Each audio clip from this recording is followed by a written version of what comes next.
irmãos, alunos da nossa EBD, estamos hoje na 6ª aula sobre o Evangelho na real, como o Evangelho se aplica ao nosso dia. A gente vai continuar falando dessas implicações do Evangelho e hoje falaremos sobre dois termos interessantes na teologia sobre o Evangelho, a expiação e o termo redenção.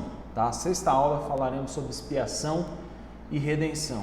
Em primeiro lugar, nosso objetivo é apresentar a tipificação da expiação, né, de Cristo, né, no seu sacrifício expiatório através do bode expiatório no Antigo Testamento. Então a gente vai falar sobre esse símbolo, sobre esse tipo, né, esse sacrifício que ocorria lá no judaísmo antigo, como um tipo, né, como algo que apontava para uma coisa que aconteceria no futuro, como algo que aconteceria no evento, um evento que aconteceria no futuro, tá?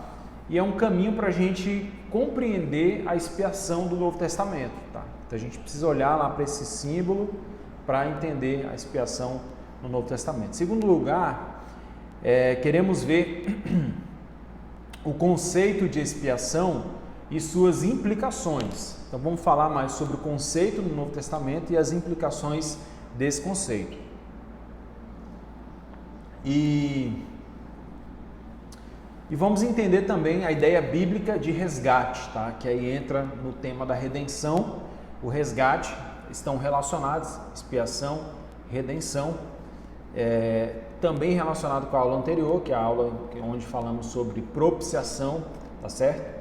Então ela está relacionada com a expiação e vamos entender o conceito de resgate e as implicações disso para o Novo Testamento e para a nossa vida espiritual, tá bom? Em primeiro lugar, vamos falar sobre expiação e é importante a gente lembrar que essa obra, como já falei nos objetivos, essa obra de expiação está tipificada no Antigo Testamento, tá? Tem um tipo no Antigo Testamento, então algumas imagens do Antigo Testamento, como Paulo vai dizer, são sombras, né, daquilo que haveria de vir. Essas imagens apontam para uma realidade que acontece em Cristo, que acontece no Novo Testamento, tá? De maneira bem simples aqui, sendo bem objetivo na ideia, tá? Então, a expiação, ela tem uma tipificação no Antigo Testamento, que é o sacrifício do bode expiatório, tá? Essa tipificação lá no Antigo Testamento. Isso mostra que esse sistema estabelecido por Deus no Antigo Testamento de sacrifícios através do bode expiatório, nós vamos falar mais sobre ele agora, apontava para algo que seria maior e perfeito. Hebreus 10, se eu não estiver enganado, o autor de Hebreus vai falar que esses sacrifícios eles não eram completos, eles não tinham um efeito completo, total, e permanente, tá? Então eles serviam como uma luz, né? Uma luz daquilo que viria. O que acontece aqui é exatamente isso. Esse sacrifício que não era perfeito, mas que ocorria no Antigo Testamento como uma forma de apontar o perdão de Deus, de mostrar o perdão de Deus do seu pecado para o seu povo, no arrependimento do povo, o sacrifício era feito. E aí, esse sacrifício, ele aponta para esse sacrifício perfeito, que é o sacrifício de Cristo, tá? E lá tem aqui um conceito de bode expiatório que é interessante, porque quando a gente pensa em bode expiatório, nós pensamos geralmente no termo secular que nós usamos, né? O bode expiatório é um termo secular que as pessoas usam, que é a ideia de alguém que tomou a culpa de outra pessoa. Então, aquela pessoa que toma a culpa de outra pessoa, que leva a culpa, né, que é culpado de alguma coisa, de um problema, aí a gente fala, é só um bode expiatório. Então, é mais ou menos essa ideia da visão secular sobre o bode expiatório, que se relaciona com esse conceito bíblico e com esse entendimento bíblico lá no Antigo Testamento. O bode expiatório no Antigo Testamento estava relacionado ao dia da expiação, tá? É o Yom Kippur, né? Esse dia era feito um grande sacrifício, era um dia anual da expiação, era uma data anual, e nessa data, né, o sacerdote realizava aquele ritual. Esse ritual implicava em um bode ser morto, né, o seu sangue aspergido ali no Santo dos Santos. E aí um outro animal era colocado para fora, né, do acampamento, levado para fora. E aí Levítico 16, você pode ler com mais calma depois, Levítico 16, lá em Levítico 16 nós temos um pouco mais dessa aula, quer dizer, desse texto você pode ler com mais calma. E o verso 20 e o verso 22 eu vou ler aqui para a gente. Quando Arão terminar de fazer a propiciação pelo lugar santíssimo, ele entrava, sacrificava o bode, entrava no lugar santíssimo e aspergia o sangue dele sobre o ambiente, sobre a arca, enfim, né? Sobre ali aquelas partes, né? Pela tenda do encontro e pelo altar, trará para frente o bode vivo. Então ele trazia o bode vivo vinha para frente, colocará as duas mãos sobre a cabeça do bode vivo e confessará todas as iniquidades e rebeliões dos israelitas, todos os seus pecados, e os porá sobre a cabeça do bode. Em seguida enviará o bode para o deserto aos cuidados de um homem designado para isso. O bode levará consigo todas as iniquidades deles para um lugar solitário, e o homem soltará o bode no deserto, tá? Então, Arão fazia isso, tá? Finalizava o sacrifício, finalizava esse processo inteiro, enviando esse bode para o deserto, que é conhecido como, lá no texto, Azazel ou bode emissário, tá bom? E o que significa esse ritual? Basicamente, o significado é que os pecados foram afastados, assim como foi enviado para longe do acampamento, o bode foi levado para longe, distante do acampamento, o Senhor faz com os nossos pecados. Quando o sangue do bode é derramado e o outro bode imposta a mão deles, né, simbolicamente transferindo o pecado para ele, e ele é levado para longe, Deus está querendo simbolizar, mostrar para o seu povo que ele leva os seus pecados. Quando ele perdoa os seus pecados, ele leva para longe. Então esses pecados são deixados, são levados para longe. Deus não os considera mais. Tá?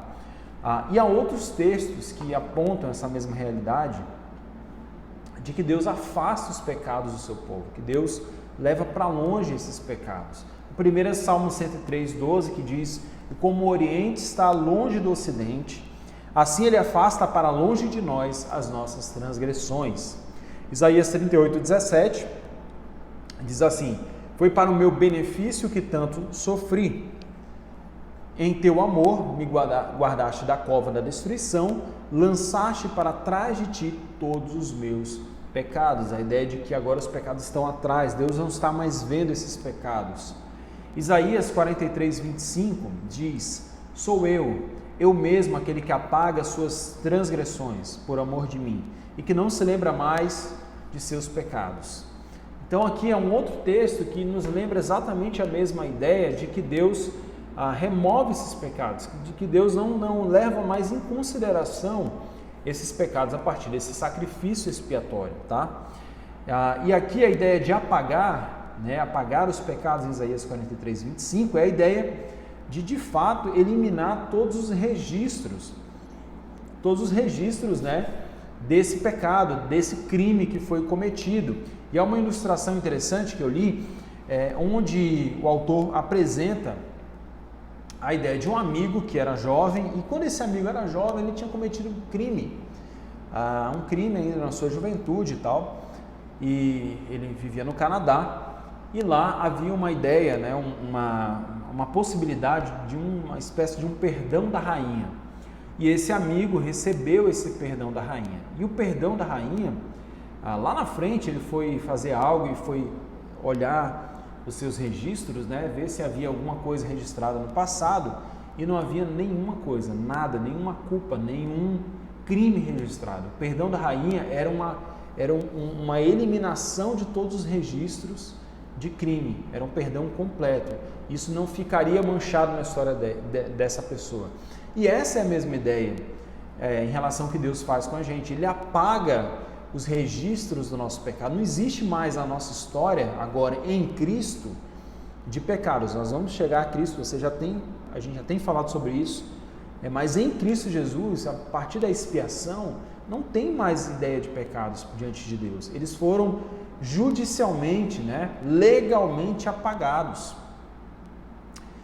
E não lembrar, quando o texto fala aqui também, é simplesmente Deus não trazer mais a memória. A gente pensa que Deus esquece. Não, Deus não esquece. Deus, ele tem memória, gente.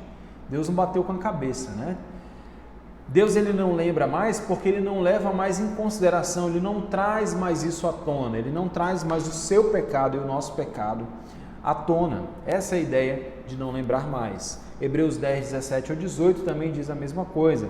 Dos seus pecados e iniquidades não me lembrarei mais. Onde essas coisas foram perdoadas, não há mais necessidade de sacrifício pelo pecado. Ou seja, o sacrifício foi completo, Deus não se lembra mais do nosso pecado, a expiação foi completa, foi concluída através da morte de Cristo. Então não desenterre mais os seus pecados. Lembre-se que Cristo levou para longe, distante, assim como o Oriente está longe, dista do Ocidente, assim estão os seus pecados longe de você. O Senhor lançou para trás, o Senhor lançou no mar de esquecimento, o Senhor não se lembra mais, Ele não leva mais em consideração os seus pecados, Ele não imputa mais culpa sobre você, se você confiou nesse sacrifício. Era essa a ideia que Deus passava para o seu povo no dia da expiação, e é exatamente essa ideia que Deus quer nos apresentar a partir da mesma ideia apresentada no Novo Testamento, no livro de Hebreus também, da expiação, do sacrifício expiatório, do sacrifício de Jesus cumprido na cruz, tá bom? Então, não desenterre mais, não fique pescando os seus pecados lá, lembrando dos pecados passados, lembrando do pecado de ontem, lembrando do pecado da semana passada. Lance, saiba que já foram todos pagos em Cristo. E se aproprie, no bom sentido da expressão, dessa realidade bíblica, dessa verdade maravilhosa, irmãos. Porque se Deus não tivesse feito isso, nós seríamos consumidos, nós não suportaríamos, nós não conseguiríamos estar diante de Deus, se Deus não tivesse realizado essa obra de maneira perfeita em Cristo, tá certo? Vamos lá. Então, a expiação, ela é da seguinte maneira. Vimos sobre propiciação, e a propiciação está, em primeiro lugar, relacionada com a ira de Deus. Com a ira de Deus. Então, tem a questão da ira, que é a ira justa, que é a ação de justiça de Deus contra o pecador, contra o pecado, tá? E essa ira que é satisfeita, e promove paz entre duas partes. Então, a ira ela é satisfeita, agora a parte de Deus e a nossa parte está em paz, tá? Essa ira, ela é satisfeita em Cristo. Então, expiação, no primeiro aspecto, a ira de Deus foi satisfeita lá no primeiro bode, tá? Ele sofreu a condenação. Então, os dois bodes não são dois Cristos, mas os dois apontam para o sacrifício perfeito de Jesus. Jesus foi aquele que sofreu a ira de Deus, e Jesus foi aquele que sofreu, que foi, através dele, ele levou os nossos pecados, e por meio dele os nossos pecados foram afastados de nós, tá certo? Então, a expiação está para essa remoção, enquanto propiciação é a ira de Deus sendo derramada no primeiro bode, a expiação está ligada a essa remoção, Deus retirando esse pecado do meio do seu povo, da sua presença, da presença de Deus no meio do seu povo, e levando para longe, tá bom? Há uma citação aqui então que eu queria compartilhar com você que diz assim: na primeira parte do ritual envolvendo os dois bodes, a morte do primeiro simbolizava um meio de propiciar a ira de Deus, que é a questão da propiciação, por intermédio da morte de uma vítima inocente no lugar do pecador. O envio do segundo para longe estabeleceu o efeito dessa propiciação, que é a remoção completa dos pecados da presença do Deus Santo e do seu povo, tá certo? Então essa ilustração do bode expiatório, ela nos aponta então para essa realidade de expiação, da expiação no Novo Testamento, tá certo? E em segundo lugar, a palavra resgate. A palavra resgate é a palavra redenção, ela tem diversas conotações. Mas vamos pensar aqui resgate, em primeiro lugar, a gente pensa resgate olhando para aquilo que a gente conhece no mundo. Quando alguém é sequestrado, esse alguém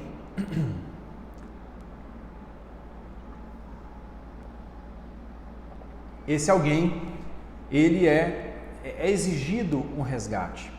Então, geralmente a ideia de resgate é pagar algo a alguém que fez um mal, que está fazendo mal contra essa pessoa e precisa ser resgatada. Então, nós pagamos o resgate e essa pessoa, esse sequestrador, devolve essa pessoa para a gente, tá? Mas na Bíblia não. O resgate ele estava ligado à ideia de prisioneiros.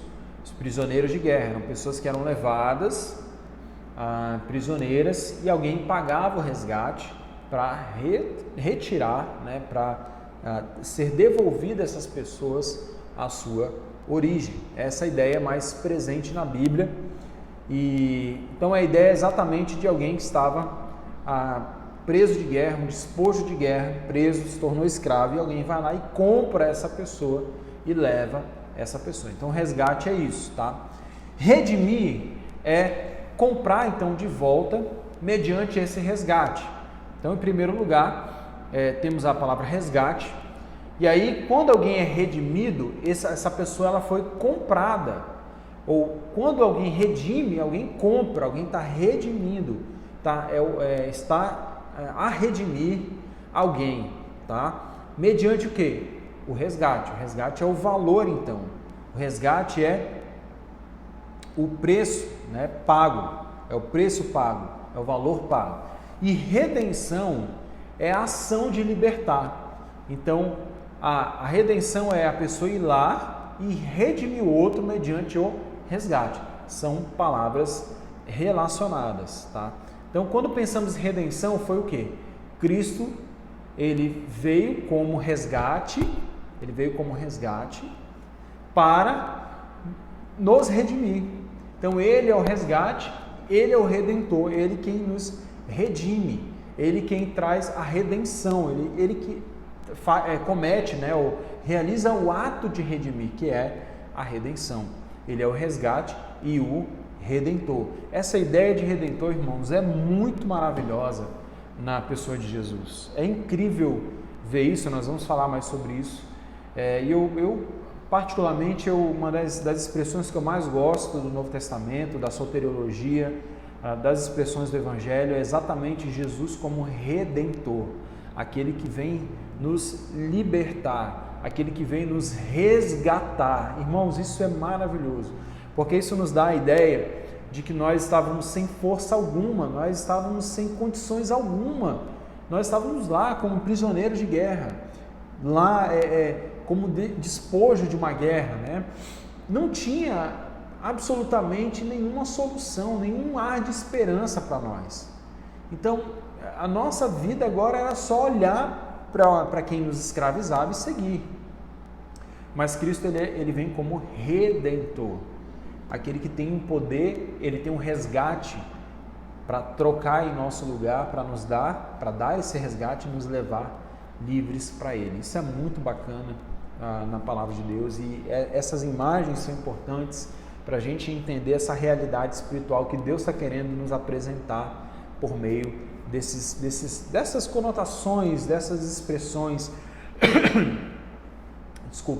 dessas expressões que aparecem na Bíblia, tá bom? Olha como é interessante aqui, porque o Novo Testamento fala exatamente sobre isso. Marcos 10:45, nós temos aqui Jesus falando sobre ele mesmo, dizendo o seguinte: porque o Filho do Homem também não veio para ser servido, ele está falando ali de serviço, né? Mas para servir e dar a vida em resgate de muitos.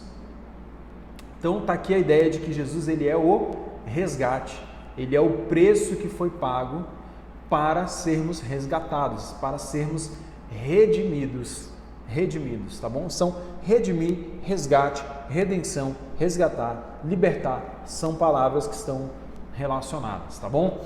Por isso, ele é o mediador da nova aliança. Ali, Marcos 10:45, tá? Agora, Hebreus 9:15. Por isso, ele é o mediador da nova aliança, para que todos que são chamados recebam a herança eterna que foi prometida, porque Cristo morreu para libertá-los do castigo dos pecados que haviam cometido sobre a primeira aliança, certo? Então, ele como mediador dessa aliança, vamos pular aqui, os que foram chamados, herança eterna, prometida e tal, Cristo morreu para libertá-los ou para resgatá-los do castigo dos pecados. Ele é o resgate do castigo dos pecados. Aqui a gente tem as duas ideias, né?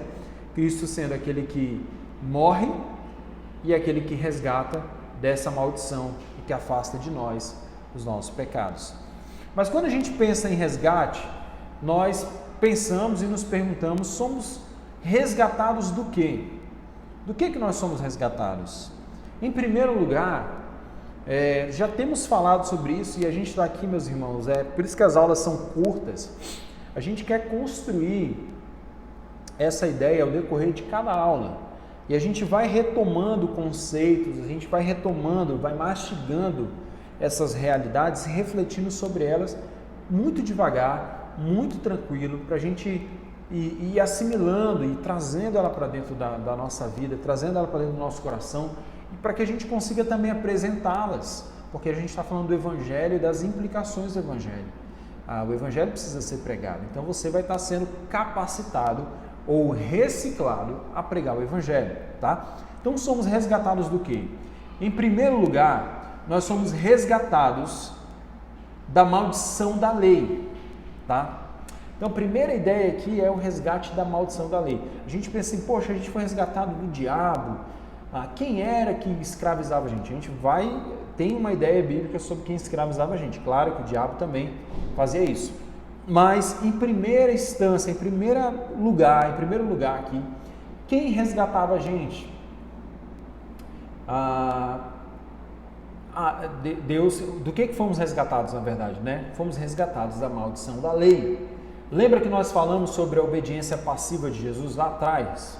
Lá atrás, Jesus ele sofreu passivamente por conta da nossa quebra, ele sofreu as consequências da nossa maldição, ele sofreu as consequências, que era a maldição que era para nós, ele sofreu lá atrás, tá? Na cruz ele sofreu. Então ele sofre as maldições pela quebra dos preceitos santos, da lei santa do Senhor.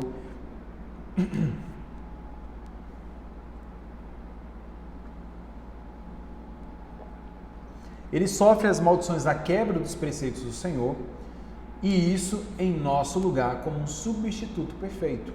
A gente já falou sobre isso. Então, Jesus ele está sofrendo a maldição que era para nós, tá? Então, somos resgatados dessa maldição que estava para nós e foi para Cristo, tá? Gálatas 3:10, uma ideia interessante aqui, diz assim: contudo, os que confiam na lei para serem declarados justos, olha aí, os que confiam na lei, os que colocam confiança na sua justiça própria para serem declarados justos, estão sob maldição. É o que Paulo fala aqui em Gálatas 3:10. Pois as Escrituras dizem, Paulo faz uma citação do Antigo: maldito quem não se mantiver obediente a tudo que está escrito no livro da lei. Então, maldito é aquele que não persiste, aquele que não continua obediente, aquele que não se mantém perfeito diante da lei, certo? Então, se a gente se comparou, como já foi, eu acho que a terceira aula aqui, onde nós falamos sobre o pecado, nós vemos então que nós somos malditos. É só você ler os 10 mandamentos lá e ver pelos 10 mandamentos, Êxodo 20, se você passa nos mandamentos. Você não passou, se você já cometeu o pecado, já era. Você é considerado perante a lei maldito digno de maldição. É isso que acontece, tá? E vocês perguntam, mas não é muito exagerado? A gente vai falar mais aqui sobre isso mais embaixo.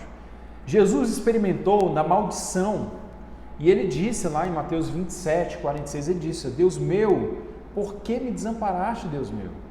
Então ele estava sofrendo ali a maldição, a consequência dessa quebra da lei, que era para nós, tá? Deuteronômio 28, vai ficar para você fazer a leitura de Deuteronômio 28, leia, e lá em Deuteronômio 28, você vai ler, vai refletir sobre o peso das palavras de Deuteronômio 28, sobre bênçãos e maldições, tá? É claro que, numa primeira análise, essas leis estavam relacionadas com a obediência do povo de Israel e a permanência desse povo na terra, tá bom? Mas se a gente olha para a obediência sobre a terra e a gente vê a seriedade como Deus trata isso, quanto mais Deus trata com a mesma seriedade aqueles que vão habitar em novos céus e nova terra. Então aí você tem uma ideia do quão maldito é aquele que não está, de fato, com essa maldição resolvida sobre ele, que está ainda sobre maldição, tá? Se para a terra é um grau altíssimo, imagina para novos céus e nova terra, tá bom? E aí você pensa, né?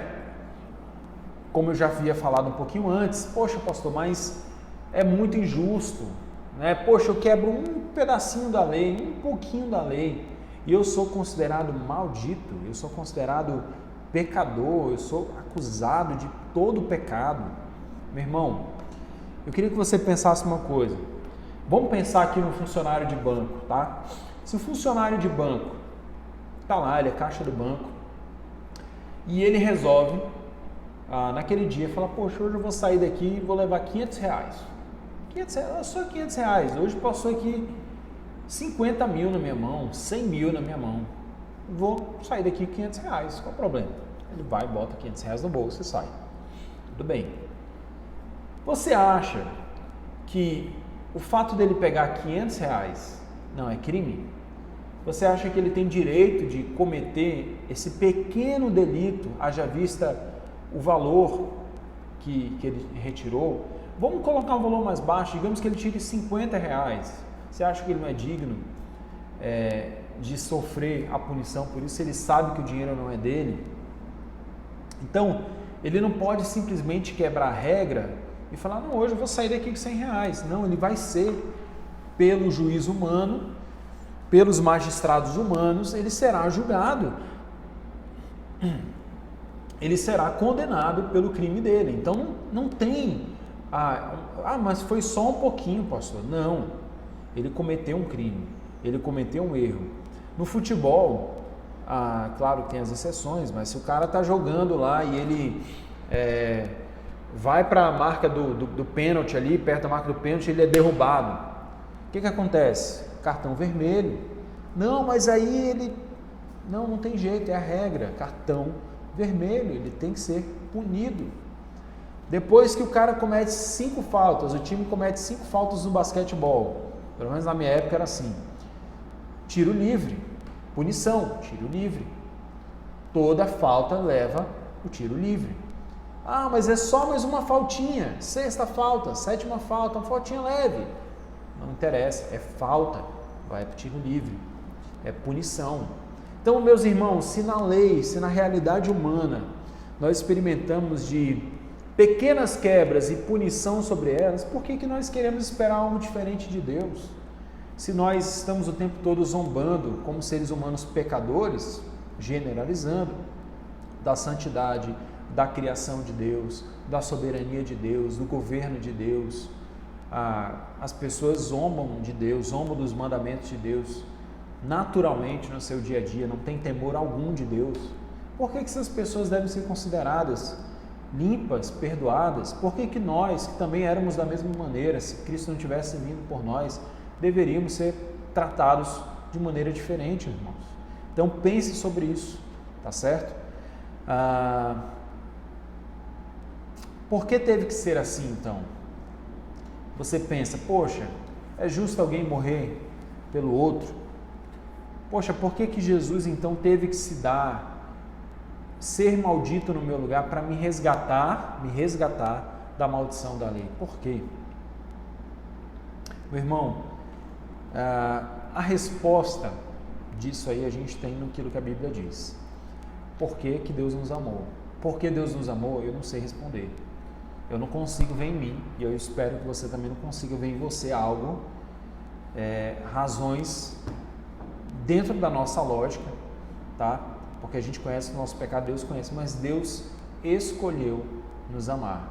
Deus escolheu, por sua misericórdia e sua graça, nos amar, nos escolher, nos eleger, tá? E pagar o preço. Nós temos que simplesmente aceitar essa verdade maravilhosa, sabendo que Deus determinou que seria assim. Deus determinou na sua palavra que seria assim, que Jesus pagaria o preço do nosso resgate, que Jesus seria o preço, ele seria o resgatador e o resgate pelo nosso pecado, para nos livrar da maldição. Então, nós somos livrados da maldição. Foi um propósito determinado. Lá em Atos 2:23, leia depois, e lá uma expressão chamada, por propósito determinado, Cristo morreu na cruz. Foi determinado por Deus esse meio, essa maneira de Deus nos redimir, de Deus mostrar, como já vimos anteriormente, graça e justiça. E Ele manifestou isso de uma maneira que nós nunca vimos, maravilhosa, surpreendente, inconcebível à mente humana. Deus fez isso em Cristo Jesus e Ele o ressuscitou da morte e o fez assentar nas regiões celestes, tá? E Ele reina. Então, meus irmãos, isso é maravilhoso, que basta a mim e a você simplesmente aceitar essa realidade e agradecer e glorificar e se alegrar por essa graça e misericórdia. Fomos resgatados, redimidos da maldição da lei, tá certo? Vimos então que a quem foi pago esse resgate. Por que, né? Do que nós fomos resgatados e também a quem foi pago esse resgate. Foi ao diabo? Foi ao pecado? Não, foi ao próprio Deus. Deus, ele é a parte ofendida, ele é a parte que sofre a perda do pecado, sofre, né? Nós estávamos na mão de Deus, na ira de Deus, por isso nós fomos resgatados da maldição por causa da ira de Deus, tá? O apóstolo Paulo pensa o resgate de uma maneira totalmente diferente. Ele o identifica como a humilhação e morte ignominiosa do Senhor, como uma satisfação vicária. Ele afirma que o preço pelo qual nos dispensou de pena temporal e eterna foi fazer-se maldição por nós ao entrar em nosso lugar diante de Deus. É uma frase de George Minton, que é um teólogo escocês do século XIX, tá bom? Em segundo lugar, fomos resgatados do pecado. Primeiro, da maldição da lei. Segundo, do pecado. Deus nos resgata das garras do pecado. Deus nos resgata da velha vida, da antiga vida. Romanos 6,18, Paulo diz: vocês foram libertados do pecado e tornaram-se escravos da justiça. Olha aqui o contraste. Liberto da escravidão do pecado para se tornar agora escravos da justiça. Deus, além de nos resgatar da maldição do pecado, que nós já falamos anteriormente, Ele também nos liberta do pecado, ou de uma tendência pecaminosa, de um coração pecaminoso. Ele nos dá um novo coração, e Ele nos dá, por meio desse coração, a redenção dessa escravidão. Então, uma redenção da maldição e, por meio do coração, a redenção da escravidão. Pensa que Deus, ele não simplesmente coloca um efeito legal. Vou falar mais à frente sobre isso aqui. Vamos caminhar aqui e eu vou dar uma ilustração para você entender melhor essa realidade, tá certo? Vamos continuar. 1 Pedro 1,18 diz: pois vocês sabem que não foi por meio de coisas perecíveis, como prata ou ouro, que vocês foram redimidos da sua maneira vazia de viver, que lhes foi transmitida por seus antepassados. Então aqui ele está falando que nós somos redimidos de uma maneira vazia de viver, transmitida. Que maneira vazia é essa? É a maneira pecaminosa, a maneira carnal, que foi transmitida pelos nossos antepassados, desde Adão até hoje. Então nós fomos redimidos dessa maneira vazia de viver. Ezequiel 36, 26, você pode ler os versículos anteriores e posteriores, diz o seguinte: darei a vocês um coração novo, e porém um espírito novo em vocês. Tirarei de vocês o coração de pedra e lhes darei um coração de carne. Então Deus coloca um novo coração. Essa libertação do pecado é uma transformação de natureza, é uma que nós chamamos de regeneração, é uma mudança também desse interior, desse homem interior. Então não é só um aspecto legal, que Deus nos livra da maldição da lei através da morte vicária, da morte expiatória de Jesus, o sacrifício vicário da morte expiatória, tá? E por meio da propiciação. Não, há também uma mudança interna, há também um novo coração, um novo espírito, uma nova realidade espiritual que nós somos, que nós experimentamos agora. Isso aqui muda, o que nós vamos falar mais à frente aqui, todas as coisas. Não podemos então, irmãos, separar a redenção legal, a libertação legal, Deus vai lá e nos redime da maldição da lei, da redenção do poder do pecado e da vida resultante desse poder. Então tem pessoas que pensam assim, poxa, eu fui resgatado, beleza, vou viver como eu quero. Eu penso como eu quero, eu acho como eu quero, eu peco, eu não peco, mas eu também, eu vivo de qualquer jeito. Meu querido, minha querida irmã, ovelhinhas de Jesus, né? Se você foi legalmente resgatado, você foi também resgatado do poder do pecado. O pecado já não tem mais poder sobre a sua vida, é isso que Paulo vai falar. Há uma vida resultante, Pastor, mas eu continuo pecando, pastor, eu tenho minhas quedas, pastor, eu cometo erros. Meu irmão, tudo bem, já falamos sobre isso, tudo bem não, né? Mas já falamos sobre isso. O pecado acontece para você se arrepender, para você lutar, tá? Então pensa aqui comigo, para você entender melhor essa situação. Pensa, a gente trabalhou na Cristolândia e eu sempre lembro dessa ilustração. Se você pega uma pessoa, usuário de drogas, tira, dá banho, limpa, sei lá, vamos imaginar que o cara tá lá na rua,